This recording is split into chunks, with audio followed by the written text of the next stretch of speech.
You know those huge video walls you see at, like, concerts?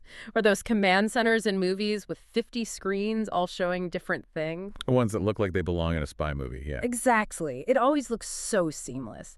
But have you ever really stopped to think about the plumbing behind all that? Not just the wires, but how you actually get 50 different signals to 50 different screens? It is definitely not just a bunch of laptops plugged into a power strip, that's for sure.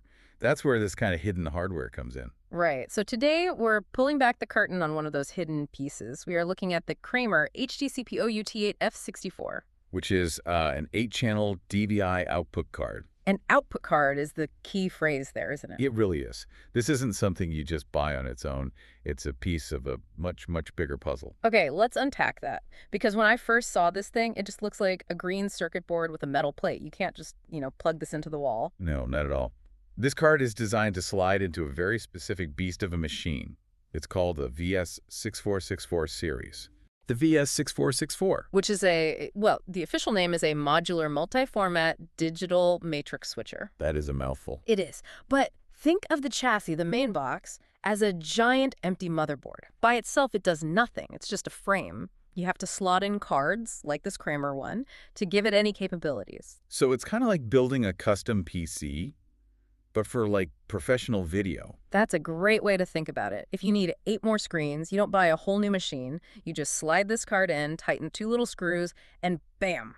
Your system has 8 new video outputs. Okay, that part makes sense. But here's where I got a little stuck. I'm looking at the specs, and this thing uses DVI connectors. You know, those big white plugs with the thumb screws? The kind we used on monitors 10 years ago. They're a classic for a reason. Very secure. Sure, but then I look at what it actually does.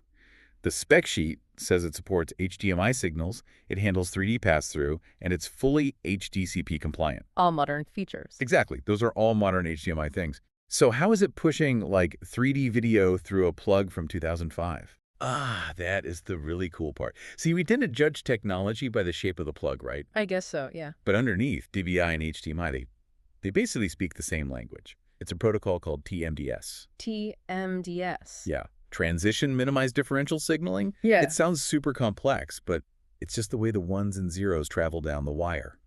Because they share that fundamental DNA, this card can use those rugged screw-in DVI connectors to send out full, modern HDMI signals. So it's basically an HDMI card wearing a vintage DVI costume. In a way, yeah.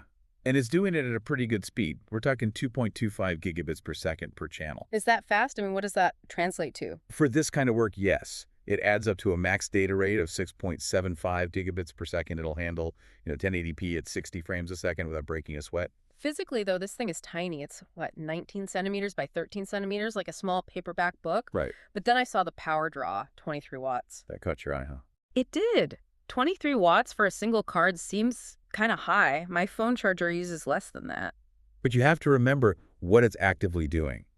It isn't just a passive wire. It is driving 8 distinct video streams, and it's managing all the digital handshakes for every single one. Handshakes? The HDCP copyright protection.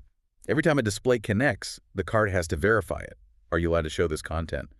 Doing that 8 times, all at once, constantly, that generates heat.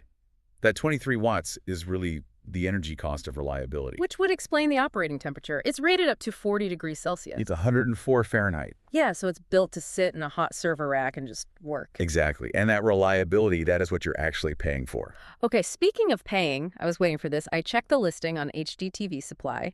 Today's price is listed at $2,372. Yeah, it's a serious investment. It's over $2,000. For one card, I could buy an insane gaming PC for that kind of money. Why is a DVI card so expensive? Because in the Pro AV world, you aren't paying for frame rates in a video game.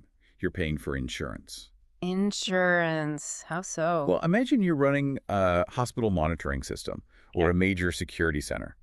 If a screen goes black, that's not an inconvenience, it's a crisis. Right. So you're paying for the factory warranties, the industrial grade components, and just the absolute certainty that when you send a signal to screen 4, it shows up on screen 4. every single time. So you're paying to avoid the blue screen of death in a really high-stakes environment? Precisely. It really does change how you look at those video walls. It's not just screens. It's this expensive, hot, invisible infrastructure holding the whole thing together. It's the backbone of our modern visual world, really. So before we wrap up, here's a thought for you. We're in this era of USB-C everything, right? Where everything is tiny, sleek, it snaps in with a magnet. But this $2,000 cutting-edge industrial card, it still uses big, chunky screws to physically bolt the cable to the machine. It makes you wonder, did we lose something important by going so sleek? Maybe there's a reason the pros still want to lock their cables down. Maybe the future shouldn't just be faster. Maybe it needs to be a little more permanently attached. A secure connection is worth its weight in gold. Thanks for listening to this deep dive. We'll catch you on the next one.